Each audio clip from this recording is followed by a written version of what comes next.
Obwe hari kubera y'ebiro bibiri byonka okwika izobe ry'abanyishenjero ba parliament 12 kutungo kushitama kwabo ko kubanza aho bararondere speaker no muhwezi we babacara barkwegitira hansi y'ekibina cyabo echa Uganda Women's Council baba bebembirwe Hajat Farida Chibowa bahinguzo kuhagira encwa mu y'ekibina cya NRM ahari speaker no muhwezi wo baracwe mu okurugirar Hajat Farida obwa hata bakazi bine emyanya mingi munongo mu government kandi ngo abashija tubaketombitaga ngo mwenu barecha abashija nabo bebembere Fenga National Women's Council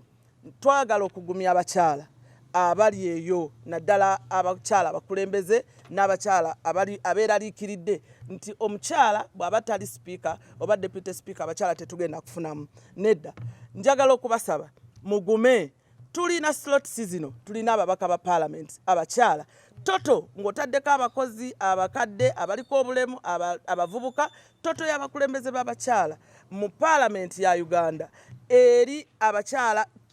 173 ogu yayongera yagira ngo n'obukirabe kiri ngo right honorable Tayebwa atwira ryo muhwezi wa speaker ngo ogwo atwire nafa munonga abakazi omubwebembezi bwe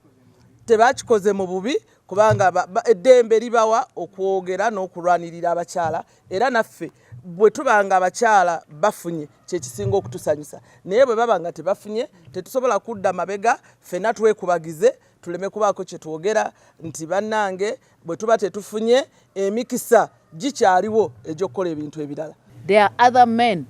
who are very supportive to women's agenda more than even the women. So we have not to just raise alarm that because we have affirmative action. Bwanyuma twagambaho na bamwe abanyishenjero b'abakazi anshongezi gender balance hati turiyo nturondo omuntu wakubasa kutikikirira muri yo burubwe ndiyo mukazi nishemerwa nani nyibemberwa mukazi mugenzi wanje konka kandi kikuzibira mushija kwijana wakebembera ninyenda kubuza umwabantu turebera muri gice cya gender balance ninyenda kureba president wihanga vice president abira ryo mukazi prime minister abira ryo mukazi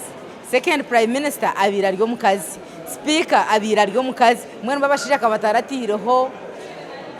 kakwakuruzo mutarabireho gender balance ebirabiri na bitano rwo kubanza nibwe parliament 12 eri kuza kushitama kandi bakaronda speaker no muhwezi we gasha kwa Jimmy Muhumuza omuri Kampala.